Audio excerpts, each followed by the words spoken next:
Hello YouTube, my name is NerosCinema, so we're Call of Duty World War II. Welcome back, ladies and gentlemen. A brand new update just went live in Call of Duty World War II, which brought with it a ton of things. It brought with it throwback perks, it brought a massive nerf to requisitions while playing in certain game modes, it brought a buff to requisitions while playing in other game modes, and also brought the Domination scoring change that we've been asking for ever since the beta. We are going to be covering all of this here in today's video, so hopefully you guys will sit back, relax, and enjoy. And let's start things off here by taking a look at the throwback perks, because this is such a fun feature to add to a Call of Duty game. So when you're putting together your classes, you will now find 7 new perks next to your basic trainings. These perks are all from previous Call of Duty games like Modern Warfare 2 and Call of Duty 4, and they are all insanely powerful, and they're intentionally powerful. They're supposed to feel overpowered. We have Danger Close, which makes it so your explosives deal more damage and gives you frag times 3 by default. We have Commando, which greatly increases your melee range and makes it so you take no fall damage. We have Double Tap, which greatly increases your fire rate and your hip-fire accuracy.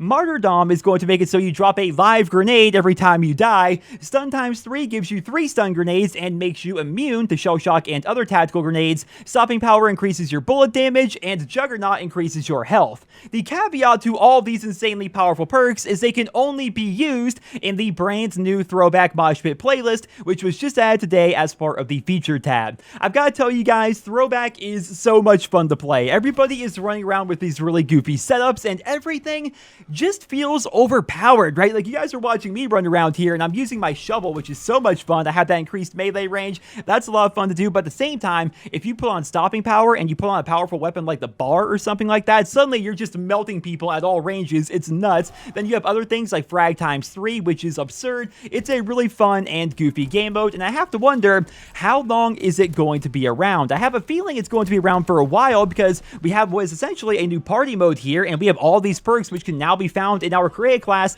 It seems like it's going to be around for a long time, but of course we really have no idea, so be sure to take advantage of it while you can. And we do have double experience while playing in that playlist, so be sure to give it a try if you guys haven't already. Moving away from that for a moment, let's go ahead and take a look at the changes that were made to requisitions today, because in my opinion, these changes are really good and really bad depending on the game mode. So it was revealed last week that Sledgehammer planned to nerf requisitions in one way or another, and after all their testing, it's looking like they chose to drastically increase the score requirement of score streaks while using requisitions. So paratroopers used to cost 2,400 while using requisitions. Now they cost 3,300, which is great. And to put that into context, paratroopers after today's update are nearly as expensive as the ball turret gunner was before the nerf. And the ball turret gunner after today's nerf, it now costs 4,800, which is absurd. And while these numbers aren't completely unobtainable for good players, they should definitely cut down on the number of people using requisitions, or at the very least, it should cut down on the number of people who are able to obtain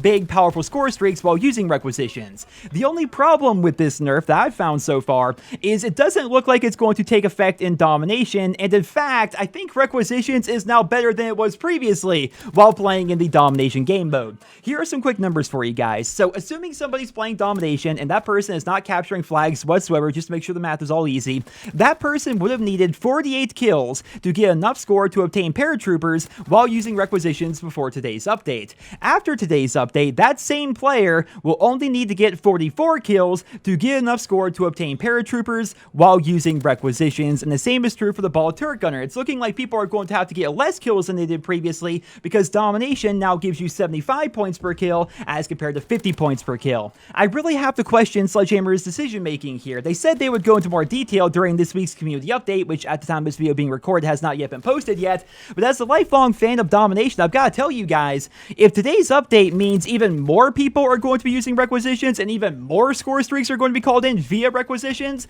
I'm going to play this game mode less. Like, I love Domination. It's my favorite game mode in the history of the Call of Duty franchise, but I played it less this year than I have previous years because the scoring has been so bad and requisitions has been so bad. Now you're telling me requisitions is going to be a much bigger problem than before?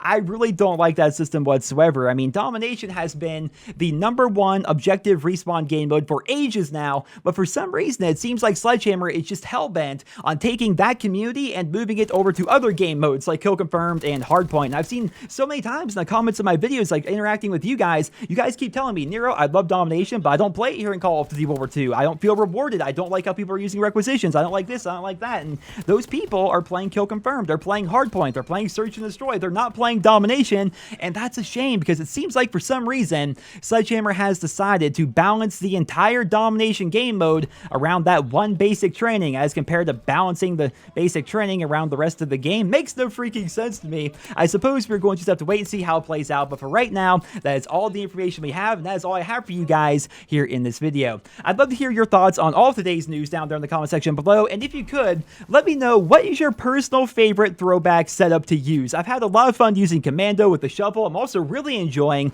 using stopping power because it makes every gun just feel that much more powerful. I have a feeling I'm going to be playing a lot more throwback than I am Domination, even though I've been asking for this Domination change to happen ever since the beta. Like back during the beta, longtime fans remember, I was crying out, please do not make us get 50 points per kill. That is absurd for a game mode like Domination. And now that we finally have 75 points per kill, I find myself not even wanting to play it because I know Requisitions is now more powerful than ever while playing the Domination game mode. But again, of course, we're going to just have to wait and see how it plays out. I'd love to hear what you guys think down there in the comment section below. But until then, I hope you guys enjoyed. Drop me a rating, and I hope you guys all have a wonderful day.